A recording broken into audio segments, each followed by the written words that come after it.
On précise que David Fuenquinos est bien ici. Il sera avec nous ce soir, après le film, mais il a eu une journée un petit peu chargée, donc il se repose un peu avant de pouvoir vous rencontrer tout à l'heure, après le film.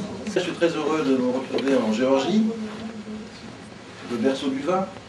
Je fais de la publicité de cette façon-là parce que la Géorgie a réussi d'ailleurs à faire reconnaître comme élément du patrimoine immatériel de l'humanité, la culture du vin à sa façon, et que votre pays sera à l'honneur, puisque ce sera la Géorgie qui en 2017 sera le premier pays à la Cité des vins de Bordeaux pour faire connaître la richesse de son passé dans la viticulture. Donc ce soir vous allez voir La Délicatesse, qui est un film, un roman qui est traduit en géorgien. Je crois d'ailleurs qu'il y a quelques exemplaires dehors. Vous êtes venus pour regarder le film et non pas l'ambassadeur ni le conseil culturel. Donc je vous laisse à votre spectacle en vous souhaitant une bonne soirée.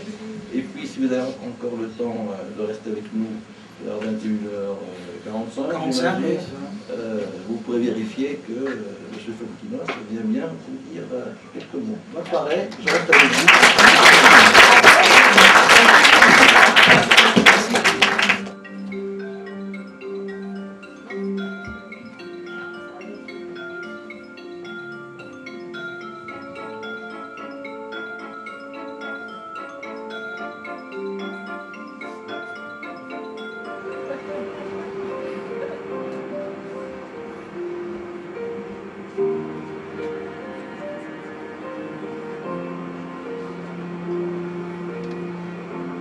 Ça va?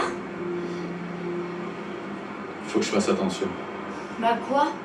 Vous me demandez à quoi? À regarder. Regardez autour de nous. Et puis vous surtout.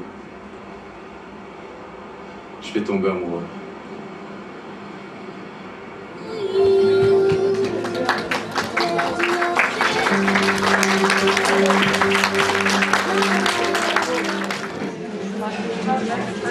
Merci encore une fois à vous tous et vous toutes d'avoir bien voulu assister à cette séance.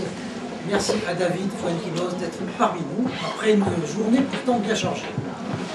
Je vous laisse donc introduire votre œuvre cinématographique, mais également littéraire. Et tout de suite, nous allons entrer en dialogue avec le réalisateur écrivain. Merci beaucoup d'être venu voir La Délicatesse. Pour moi, c'est quand même un rêve. Ce film a eu la chance de faire le tour du monde, mais je n'étais pas encore venu en Géorgie. Je l'ai réalisé avec mon frère il y a 5 ans. Et 5 ans pile, au mois de mars, il y a 5 ans, on était en train de tourner le film. Et ça reste pour nous un souvenir extraordinaire. Quand on a décidé de faire l'adaptation de mon roman avec mon frère, on a pensé comme ça, comme un rêve un peu fou à Audrey Tautou. Et elle doit recevoir des centaines de scénarios par mois. Et c'est vrai qu'elle a eu un coup de foudre pour ce personnage. Et elle s'est investie totalement. Et elle m'a dit, bon d'accord, je veux bien jouer dans votre film, mais qui va faire le suédois?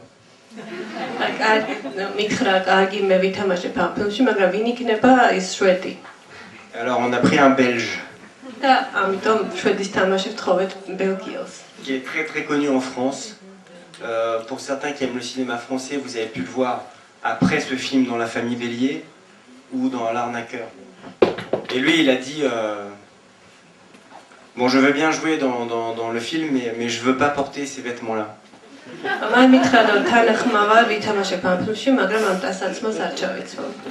On lui a dit, ne t'inquiète pas, tu vas voir, tu vas être tout beau. J'ai une question existentielle à vous poser concernant les Suédois et les secrétaires. Est-ce que tous les Suédois portent des sacs à dos? Est-ce que toutes les secrétaires ont des jupes très serrées, rouges? Oui, alors là, vous parlez à la fois de mes fantasmes, mais non, vous savez, alors ces deux questions parlent de finalement deux choses différentes. La secrétaire, en fait, tout simplement, c'était un hommage à Mad Men, la série américaine. C'est-à-dire que vraiment la rousse plantureuse, on a choisi cette actrice voilà, en hommage à cette série américaine. Et les Suédois, oui, ils portent tous des sacs à dos. C'est vraiment un film très réaliste. Hein. Et ils sont tous dépressifs. Mais vous êtes plutôt secrétaire ou suédoise? Vous êtes une secrétaire suédoise? Et quand j'ai été à Stockholm pour présenter le film, j'avais peur. Et je me suis dit, voilà, je suis vraiment un écrivain courageux quand même. Mais je peux vous dire que ça les a fait beaucoup rire. Oui, madame. Est-ce que en Suède, les Suédois ils ont déjà lu votre livre? Ça a été déjà traduit aussi? Ils ont vu la première fois le film? Oui. Bah, j'ai la chance d'être traduit un peu partout, donc en Suède, le film, le livre, mes autres livres aussi. Et à part quelques personnes qui ne comprenaient pas pourquoi je me moquais autant d'eux, les gens ont quand même beaucoup ri. Oui. J'ai pas eu la chance de lire votre livre, mais j'imagine que vous l'avez écrit bien avant de tourner le film. Est-ce qu'il y a des choses que vous auriez pas su retranscrire au cinéma et que des émotions, des choses comme ça qui sont dans le livre et qui sont pas dans le film? Vous êtes géorgienne ou vous parlez très bien le français? Français. Ouais. Ok, bon, vous me rassurez. Là, vraiment, c'était absolument parfait. Quoi. Je sais qu'ils ont de très bons cours à l'Institut français, mais à ce point-là, quand même. Alors oui, non, j'ai écrit évidemment le livre avant, puisque on a décidé d'adapter après l'histoire. Mais pour moi, une adaptation, c'est pas copier le livre et le transposer directement au cinéma. Donc il y a beaucoup de choses qui sont dans le livre que je n'ai pas mis dans le film et pour moi c'était pas du tout une frustration. C'était un plaisir de réinventer l'histoire, de l'adapter pour le cinéma. Est-ce que réaliser ce film, ça vous a donné envie de réaliser d'autres films en plus? Mon frère et moi, après La Délicatesse, on a décidé si on faisait un autre film, ce qui va être le cas bientôt, que ce ne soit pas lié à un de mes romans. On ne voulait pas adapter encore un de mes romans. Donc Les Souvenirs a été fait par Jean-Paul Rouve. Je vais mieux va être tourné en septembre par Jean-Pierre Améris, qui a fait Les Émotifs Anonymes. Et Charlotte aussi va devenir un film réalisé par Olivier Dahan, le réalisateur de La Môme, avec Marion Cotillard. Donc à chaque fois, moi on m'a proposé, hein, mais j'ai refusé à chaque fois de réaliser une autre adaptation d'un de mes romans. Nous aurons donc d'autres bons films pour notre ciné-club. Je voulais vous demander, excusez-moi, Oui. Comment parvenez-vous à écrire ou à produire des drames si drôles? Ah oui, c'est vrai que quand le film était sorti, on me demandait si c'était un drame, une comédie, et finalement on a dit que c'était un film triste ou un film troll. Mais pour moi les deux sont liés. Ce qui m'intéressait vraiment dans la plupart de mes livres, il y a pas mal d'humour, à part Charlotte évidemment, mais j'aime bien que ça soit, comment dire, cette excitation de la fantaisie, du burlesque, de l'absurde, de la nécessité de vie, de la nécessité d'aller librement là où on ressent ce qu'on doit faire sans se soucier des contraintes. Cette forme finalement assez joyeuse de mener sa vie, soit liée avec la condition, en tout cas la perception permanente du drame. Ce monsieur essaie de savoir comment vous pouvez connaître ainsi le caractère des femmes. Ah, c'est beaucoup d'expérience.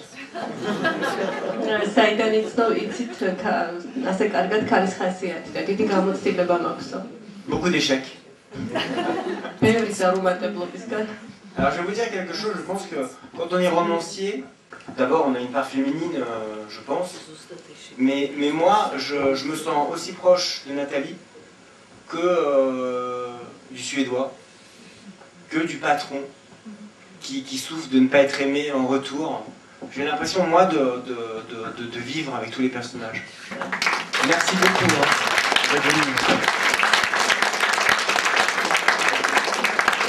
Merci.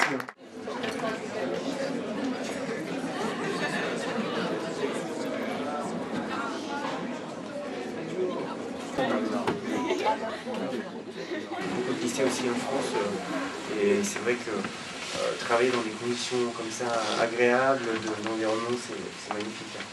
C'est une grande chance que vous avez. On a plus envie d'aller à l'école, je trouve, et de travailler quand l'environnement est agréable. En plus, vous n'êtes pas tous. Bon, en fait, c'est le directeur qui m'a dit de dire ça. Non, un chèque. Vous avez préparé les choses, vous avez des questions? Alors, qui va poser la première question? Alors, ils n'ont pas. Ça va être justement, on était parti dans l'échange de mails sur un échange très non officiel. Bah, très bien, en parfait. fait, ils ont eu un devoir de vacances, Ouais. de lire Charlotte. Ah, vous avez lu Charlotte? Pour pouvoir éventuellement avoir... Pas tous, certains. Alors, le lycée. Alors, vous avez compris que c'est pas mon livre le plus joyeux. Hein. Mais ça me fait plaisir parce que moi, c'est vrai que c'est un livre qui a eu un succès extraordinaire en France, qui a eu une cour des lycéens. J'étais très très heureux d'être lu par les lycéens parce que j'avais envie, au-delà de l'aspect historique du livre, j'avais envie de faire partager ma passion pour cette femme. Ça fait 10 ans que j'ai découvert son œuvre et elle me fascine, je l'admire tellement et c'est vrai que j'étais désespéré de voir à quel point elle était oubliée, à quel point plus personne ne la connaissait, alors que non seulement il y a une œuvre, à mon sens, vraiment tellement riche, tellement fascinante, et en même temps c'est une personnalité que moi j'admirais et que j'avais envie que les lecteurs et les jeunes notamment la découvrent, parce que je trouve que au-delà de tout ce qu'elle vit, elle est un exemple de force et d'optimisme. C'est quelqu'un qui traverse tellement de souffrances, tellement de mal-être, à la fois personnel et historique évidemment, et qui arrive à un moment de sa vie, alors qu'elle est au bord du désespoir, à transformer toute cette souffrance en une œuvre pleine de vie, d'humour, de fantaisie, de couleurs. Vous avez quelques exemples là, et c'est vrai que j'ai toujours été impressionné par cette capacité de résistance par l'intelligence et la beauté artistique. Il faut bien imaginer que cette jeune femme, elle a peint cette œuvre-là alors qu'elle avait tout quitté, sa famille, son pays, l'homme qu'elle aimait. Et elle était réfugiée, en exil, la peur au ventre, la peur d'être arrêtée, la peur de tout perdre, dans une petite chambre d'hôtel avec très peu de conditions matérielles. C'est très étonnant ce livre parce que je l'ai écrit de cette manière, vous avez vu, en allant la ligne après chaque phrase, comme des irrespirations. Tous les premiers lecteurs qui ont eu le livre d'ailleurs ont dit c'est quoi ce truc, c'est de la poésie, ça va pas du tout. Et j'ai pas du tout pensé qu'au contraire le livre pourrait être lu par des troisièmes, par des secondes. Il est étudié dans beaucoup de classes maintenant en France parce qu'il y a des professeurs qui l'utilisent parce que c'est à la fois historique, ça parle de l'art, ça parle aussi c'est une œuvre littéraire. Donc, ça a été pour moi quelque chose de pas du tout prémédité et un grand bonheur d'être lu par les jeunes. Vous pensez que les lycéens, et majoritairement les lycéens, allaient apprécier ce livre ou c'était juste... En fait, moi, ce qui s'est passé, c'est que depuis le début, alors d'abord, je raconte vite fait mon parcours, mais moi, j'ai pas du tout été issu d'un milieu littéraire, il n'y a pas de livre chez moi. À 16 ans, j'ai eu un bouleversement dans ma vie, j'ai été gravement malade, et c'est vrai qu'à ce moment-là, je me suis mis à lire, à écrire. Donc, on n'est pas obligé d'aimer lire. Moi, j'aimais pas lire, donc je peux vous le dire. Hein. Souvent, on vous stresse avec la lecture, avec l'obligation de lire. Il faut avoir la chance d'avoir des professeurs, d'avoir des livres qui vont nous parler. Moi, je pense que tout le monde peut aimer lire, il faut simplement avoir des livres qui vont nous parler, nous plaire. Et ça, personne, ça dépend de chacun, de nos goûts, de nos choix. Donc moi, je me suis mis à lire, ça a été vraiment, ça a changé toute ma vie. Et j'ai commencé à écrire sans penser que je deviendrais écrivain, sans penser que je serais publié, sans penser que j'aurais la chance un jour de pouvoir vivre de l'écriture. C'était vraiment une passion, c'était une nécessité. Mais après, vous savez, quand vous créez des choses, et le plus important, c'est de faire ce qu'on a en soi. Et vous avez tous à le faire, peu importe que ce soit la musique, la danse, le sport. Enfin, chacun doit trouver une manière à un moment donné dans sa vie de s'exprimer. Ou les sciences, enfin je veux dire, peu importe comment. Et moi, ça a été la littérature, l'écriture. Ouais. Vous ne pensez pas que c'est intéressant d'avoir une vision de rétrospective? Là, vous êtes plus âgé, plus sage. Oh non, disons que c'est pas ça. Hein. Quand vous avez écrit votre premier livre, ouais. Est-ce que vous refusez de croire que vous étiez comme ça quand vous avez écrit ces livres? Waouh, c'est une question... Est-ce que je me refusais de croire Non, en fait, c'est marrant parce que tu sais, c'est... Souvent, on a des souvenirs qui sont liés à d'autres personnes, à des photos, Mais là, en fait, quand tu as des souvenirs de qui tu étais vraiment à travers ton inspiration, à travers ton imagination. Si toi tu écris des choses, tu écris un texte et que tu le liras quand tu seras plus sage, à 35 ans ou à 40 ans, tu reliras, tu te diras, ah tiens, c'était moi à cette époque, j'étais comme ça, je pensais comme ça, j'avais ce type d'humour, alors tu trouveras pas ça drôle du tout. Moi ça me fait plus rire, mais et ça fait rire d'autres personnes. Et en fait c'est comme un instantané, tu fixes ta pensée à un moment. Le livre Charlotte est écrit en phrases courtes. Oui. Et donc bien sûr, moi ou nous, nous avons une théorie que c'est écrit pour... ça se ressent, l'émotion se ressent plus dans les phrases courtes ou des choses comme ça, mais il faudrait savoir pourquoi en fait vous avez écrit, parce qu'on peut se tromper. Ouais, alors au moment où j'écris le livre comme ça, je vais pas me dire tiens, l'émotion sera plus forte comme ça. Au contraire, j'avais l'impression que j'allais me couper des lecteurs. Parce que c'est pas habituel, parce que ça peut rendre le rythme à saccadé, ça peut gêner une lecture d'un roman classique. J'explique dans mon livre, parce que mon livre c'est avant tout l'histoire de Charlotte Salomon, mais j'explique aussi mon rapport à elle. C'est une biographie émotionnelle. Je raconte pourquoi elle me touche autant, pourquoi j'ai eu besoin d'aller sur tous les lieux de sa vie, et je raconte aussi pourquoi à un moment donné, alors que j'ai abandonné tout le temps le texte, j'arrivais pas à écrire, parce que ça me touchait trop, parce que je savais pas comment aborder sa vie. Et que ça a été une sensation physique. L'écriture, souvent, c'est quelque chose lié aux sensations. C'est quelque chose d'artistique. Et donc, au bout de 6 ans à peu près, alors que j'avais abandonné tellement de fois le livre, j'ai commencé à aller à la ligne. Et pour moi, c'était une sensation de me dire, je commençais à respirer. Comme si j'arrivais à à ajouter de la douceur dans l'histoire et à être capable d'écrire le livre sans être étouffé par tout ce que ça représentait.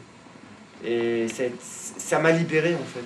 Maintenant que vous êtes écrivain reconnu, est-ce que vous pensez qu'un jour peut-être ça va se terminer, peut-être il faudra retourner au petit boulot? Est-ce que vous sentez Oui, en fait, c'est pas vraiment que ça va se terminer ou je vais devoir retourner faire le petit boulot. C'est plutôt que tout ça, c'est basé sur quelque chose de pas concret, qui est l'imagination, qui est l'intuition, qui est le côté artistique, c'est pas un savoir-faire. C'est-à-dire que moi j'ai écrit 14 romans, je viens d'en finir un. À l'heure qu'il est, je suis incapable de te dire si je vais être capable d'écrire un nouveau roman, si je vais avoir d'autres idées, si je vais pouvoir me régénérer, me renouveler. Donc si tu veux, c'est basé sur quelque chose de très flou, de très incertain. Donc oui, c'est possible ça. Maintenant, les petits boulots, je crois pas, parce que j'ai vraiment eu la chance de vraiment réussir dans les dernières années. Donc en tout cas, j'aurai de quoi vivre. Mais j'ai pas un rapport d'argent à ma vie ou commercial, je veux dire. Ce qui m'intéresse, c'est de savoir si je vais être encore capable de produire des choses, d'exprimer des choses. Mais alors je vais te dire un truc qui va te paraître bizarre, mais j'en ai pas peur. Pourquoi j'en ai pas peur? À cause de Charlotte. Parce que je me dis que c'est déjà extraordinaire à un moment donné dans une vie d'avoir été capable, ce que je disais tout à l'heure, d'exprimer vraiment ce que tu ressentais. Et je suis pas sûr de pouvoir revivre quelque chose de cette intensité, mais je l'aurais vécu une fois. Quelles sont majoritairement vos inspirations Alors, mes inspirations littéraires, les premiers auteurs qui m'ont beaucoup marqué, ce sont les Russes. J'ai beaucoup lu de littérature russe, d'ailleurs Pouchkine est présent dans mon prochain roman, j'ai lu Dostoïevski, après ça a été Kundera, j'adore Philippe Roth chez les Américains. Dans la littérature française, j'adore Romain Gary, par exemple, Albert Cohen, beaucoup d'écrivains. Hein? Ah oui? C'est quoi? Ah, mais t'as vu, c'est très très beau, hein, le livre de ma mère. Mais alors, tu sais, le livre de ma mère, c'est un livre à part un peu à part. Il a fait des livres avec beaucoup d'humour. Et c'est vrai que là, c'est un... Voilà, super. Ouais, c'est super que tu connais ça. Bon. C'est Laura qui m'a conseillé. Mais voilà, on s'en doute. Mais ça fait plaisir, c'est bien. On sait bien que vous avez une certaine obsession pour Charlotte. Pour vous, Charlotte, c'est tout un univers. Mais honnêtement, je ne l'ai pas vraiment saisi. Parce qu'à plusieurs moments, par exemple, vous allez à son exposition. Ok, vous êtes allé. Vous êtes ébloui par ces beaux tableaux et tout. Ouais. Et tout ce que vous dites, ces tableaux ont des couleurs éclatantes. Oui. Il n'y a rien de plus, pas de développement. Ou alors, vous faites de bonnes enquêtes comme Sherlock Holmes. Vous allez à la maison, voir ses expositions, voir aller en Provence, partout vous allez, où est allé. Tout ça, à la fin, pour nous dire que ce qui vous sépare en fait d'elle, c'est un écart de siècle, rien de plus. Ce serait intéressant en fait d'avoir plus sur votre obsession en fait. Alors moi tu sais quoi, alors là franchement c'est la première fois que j'entends ça. Et j'ai bien fait de venir à Tbilissi pour entendre ça. Moi chaque fois j'ai eu le contraire. Mais monsieur vous êtes tellement obsédé par elle, comment vous faites pour vous sortir de cette obsession? Et je disais que il n'y avait rien de plus beau que d'être... souvent l'obsession c'est quelque chose d'un peu négatif. On le connote d'une manière un peu, comment dire, pathologique. Alors que c'est tellement beau d'être admiratif de quelqu'un, être rempli par son savoir, son talent, sa culture. Alors moi, c'est ton ressenti. Et alors vraiment, je le respecte évidemment à 1000%, il n'y a pas de souci là-dessus, mais c'est pas du tout le mien. J'ai l'impression qu'au contraire, dans mon livre, j'ai exprimé à quel point elle était importante dans ma vie, pourquoi elle me touchait, pourquoi j'étais aspiré par l'idée d'aller sur ses traces, pourquoi son œuvre me touchait. Tu l'aurais sûrement écrit différemment, ou toi, pour parler de gens que t'aimes, tu aurais employé d'autres mots, mais c'est l'expression, moi, de ma façon de parler d'elle et de voir pourquoi elle me touche autant. Si toi t'as ressenti que c'était pas assez, je pense que tu dois être quand même assez extrême dans ta façon de voir les choses. Hein. Parce que j'avais le sentiment qu'au contraire, j'avais dit beaucoup de mon admiration. Ah ouais. Alors vraiment, le livre est sorti il y a 2 ans, et j'en ai fait des rencontres. Et j'ai eu la chance avec mon groupe de lycéens de voir beaucoup de lycéens. Mais c'est le premier qui me dit, mais monsieur c'est pas assez, je comprends pas. Tout ça pour nous dire que j'ai passé 10 ans de ma vie à travailler sur elle. Mais c'est bien, moi j'aime bien, enfin, là, tu vois, ça te fait plaisir. Je me rends compte comme ça, si tu te permets de me parler comme ça, c'est que la rencontre est chaleureuse et spontanée, et qu'il n'y a pas de distance entre nous. Il y a certains journalistes qui vont critiquer un de mes livres, et puis l'année d'après je sors Charlotte, ils vont l'encenser. C'est tout ce qu'on attend, un rapport sain à la critique. Je travaille dans le monde entier, j'ai un physique de rêve, enfin, tu vois, en plus j'allais avoir le prix Goncourt. Tu sais quoi, on est dans un pays, en plus la France c'est compliqué avec le succès. Hein. Il y a une agressivité très forte, qui a d'ailleurs abîmé ma joie, parce que moi je viens de rien. Vraiment, très modeste, je me suis fait tout seul, je connaissais personne dans le milieu culturel. Et quand tu arrives comme ça et que d'un coup tu vends 1 million d'exemplaires, et tu as envie que tout le monde sorte le champagne avec toi, parce que c'est beau de réussir. Il y a une telle violence en France par rapport au succès. Qui est difficile. Moi, j'ai été abîmé à un moment donné, fragilisé. Puis après, tu mûris, puis tu passes à autre chose. Ce qui est quand même extraordinaire, c'est qu'à un moment donné, avec le succès, il y a quand même l'agressivité. Et puis Charlotte a été le livre préféré des critiques. Sur 700 livres à la rentrée littéraire, le livre préféré des libraires. Donc ça a été beau de te dire, il y a quand même un jugement qui est honnête sur le travail, d'une manière générale. Suite à la lecture de Charlotte, au cours des discussions en fait, qu'on a pu avoir avec les élèves, il est sorti l'idée de l'enseignement de la littérature aujourd'hui et ce qui était enseigné dans les programmes scolaires. Oui. Particulièrement les grands classiques qui sont souvent une grande souffrance pour nos élèves. Oui. Oui. J'ai connu ça, moi j'ai souffert en étudiant pas mal de livres. Non, je compte sur vous. Et donc en fait, ce qui est ressorti, c'était ça, l'obligation de passer par ces étapes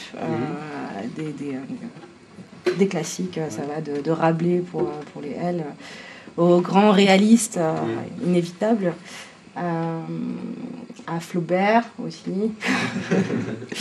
Et du coup, je me posais la question, vous qui êtes justement dans le milieu littéraire, quel était votre avis personnel sur l'enseignement de la littérature aujourd'hui? Doit-on la moderniser? Doit-on introduire beaucoup plus de littérature contemporaine? Est-ce une obligation de conserver ce socle des classiques, des auteurs classiques? Alors moi je peux pas répondre à tout ça à votre place, hein, mais ce que je veux dire c'est que actuellement c'est acté que dans la plupart des programmes pour les premières, au bac, il y a une œuvre contemporaine qui fait partie du programme. Après, moi je pense que c'est une question de dosage. Je pense que en fait, ce n'est que mon avis. Hein. Je pense qu'on ne peut pas faire l'économie pour vous de l'étude de l'histoire de la littérature. Vous avez l'immense difficulté de devoir à la fois enseigner donc d'instruire et en même temps de rendre, de donner envie. Quoi. Et voilà, j'espère que vous avez passé un moment intéressant. Vous êtes censé dire oui là quand même. Là.